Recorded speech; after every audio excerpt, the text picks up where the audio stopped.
We're here in Northern Ireland on a bright and really pleasantly sunny day. Say Northern Ireland, for today, can we call it Ulster? Well, I suppose we can, as it's a centenary of the Ulster Covenant, Nick. Yes, we'll allow you to do that this time. Okay. Yeah. So I'm here with Steve Moore, our Northern Ireland organiser, as we've already said, just outside Stormont. We're here for a really special day, aren't we? So tell us a bit about it. Absolutely, Nick.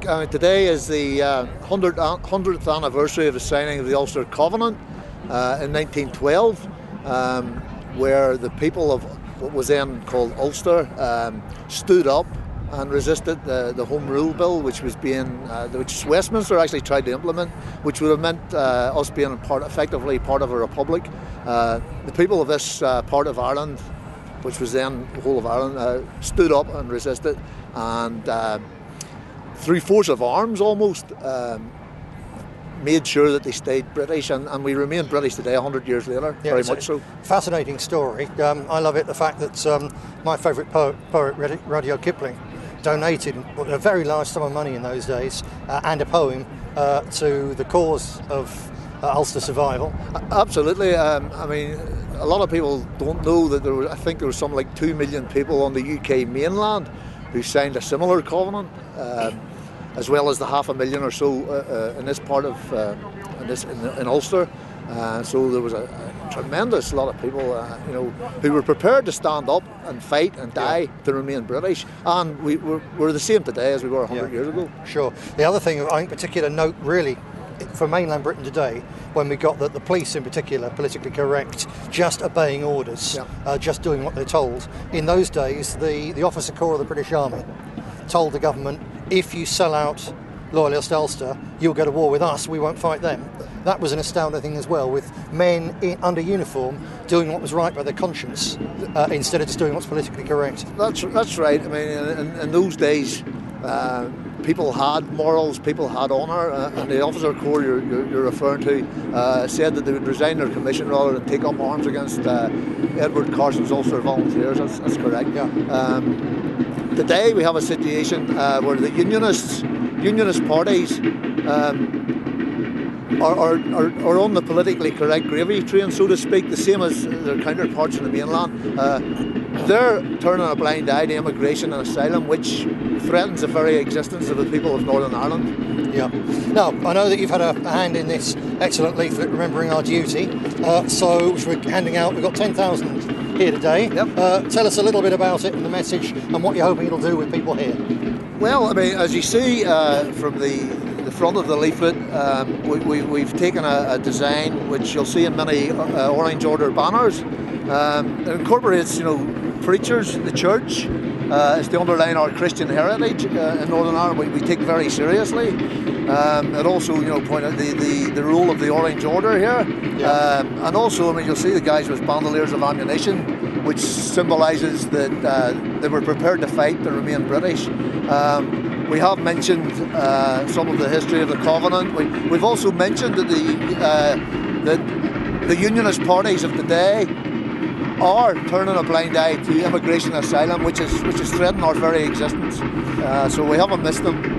Very good. Now, I gather there's probably, 30,000 people on the parade, several 100,000 spectators, and they're all heading this way. Absolutely. I mean, this is possibly the biggest parade ever in the history of this country. It's an event of huge significance to our country.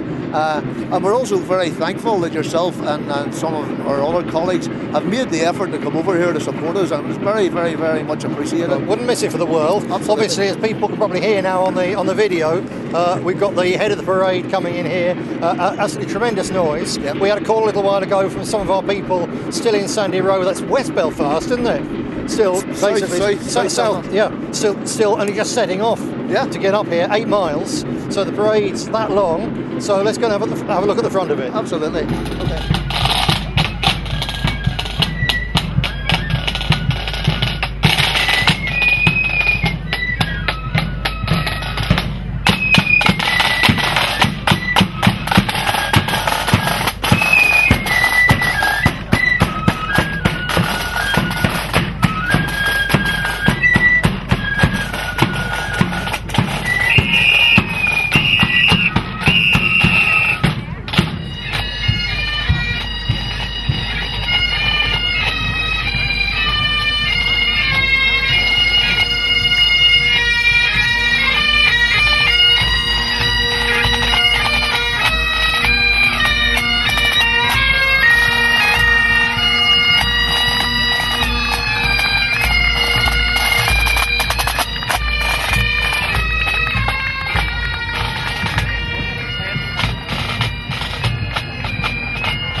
So, Stephen, they're really pouring in here now.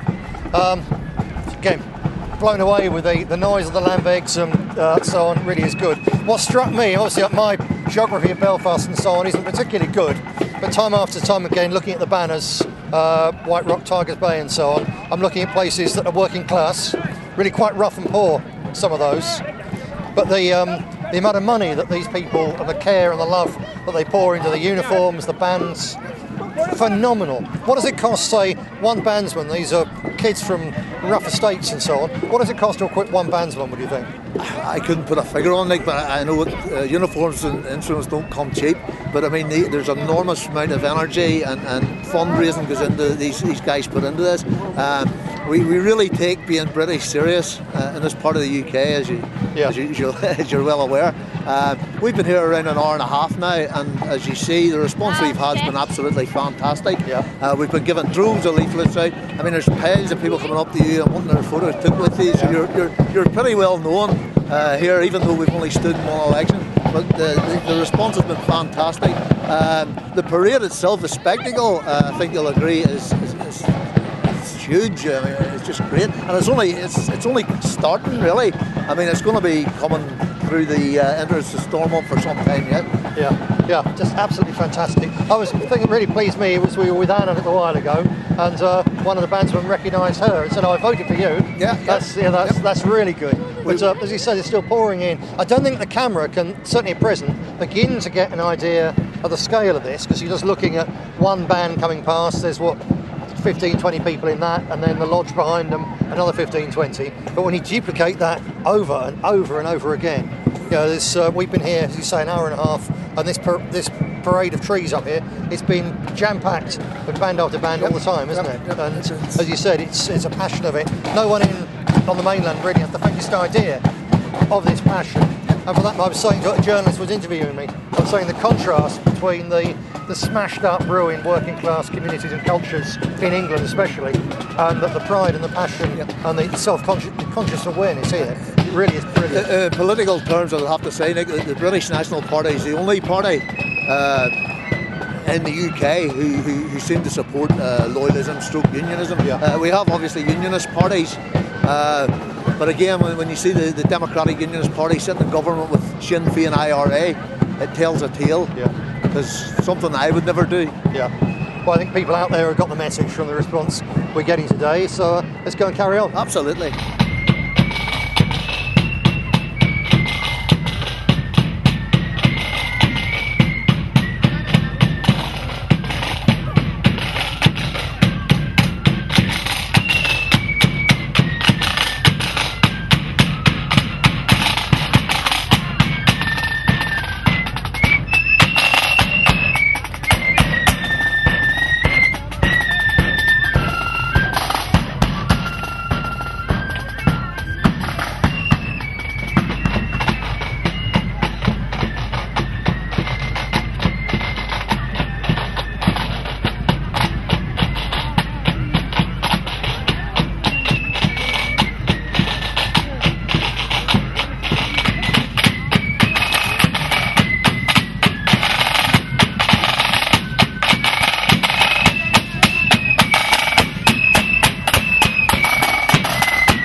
Well, I hope you've enjoyed this show of British pride and patriotism and loyalism and just our culture and ordinary decent people enjoying themselves. It's been an absolutely fantastic day. Really, I thought it was absolutely great.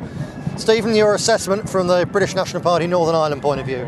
Well, Nick, absolutely. I mean, it's been a fantastic day. The spectacle's been, it's the best one I've ever seen at any time in my life. And I've lived in Northern Ireland most of my life. As far as the British National Party is concerned, I believe it's a great success for the party today. I mean, the exposure we've had, the support we've had has been incredible. People coming up, shaking your hand, taking all the leaflets, the thousands of leaflets we give out. It's been an absolute fantastic success, yes. Great. Something I noticed, don't know if you had, seen all sorts of people here today, but not a single policeman hasn't needed policing. We've had, the parade was coming in there for, I timed it roughly 4.5 hours. That's right, Just yes. solid people coming in. It's self-policed. It's such a wonderful atmosphere. It really is brilliant. Rev West, thank you very much for helping us out with the leafleting and so on. Thank you. I know you've been talking to a lot of people here. What's your impression of it here today?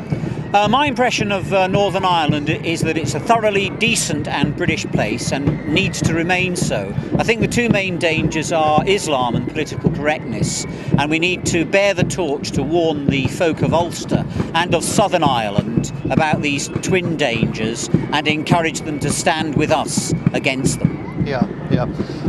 As I say, it's a fantastic day. There's only one dampener on the whole day, and that's on the building behind us, Stormont, where there's 2 flagpoles there. And the DUP and various other supposed unionists are here and they're spouting off from the platform. They've got the keys to that place. They could have gone in and stuck a Union Jack up on that flagpole instead of leaving it bare. I think that's disgusting. Has it been noted by people here, do you think? Absolutely, Nick. And we were speaking to numerous people about this. They say it's an absolute disgrace. There is public, or the Union flag is only flown on public buildings on certain days, but as you can imagine, today is a special day, and it's an absolute joke that it's not flying over our Parliament buildings. It's a joke, but it's more than that, isn't it? Because it's not being flown because it would upset Sinn Féin, it would upset the IRA, it would upset people who've murdered thousands of decent people, Catholics as well as Protestants, in this country and on the mainland as well. And it's more appeasement for them, just as on the mainland they appease Muslims. It's the same. It's exactly the same thing. It's a mirror image of the mainland. As you say, but the difference being here is more of an appeasement to the Republicans rather than Islam, but that'll come. And the other big difference is that here there's scores of thousands of people organised, proud of their culture, proud of their heritage, putting on a show like there is today. I don't think Northern Ireland will see anything like this again for decades. It doesn't need to. To my mind, this has reminded the people of Northern Ireland, it will have reminded the British establishment that Ulster is loyalist, it is British, it's going to stay that way. Absolutely. We are British. We're 100 years after signing the Covenant. We remain British, and that's the way it's going to stay. No matter what. No surrender. Great day. Well done. Thank you. Thank you.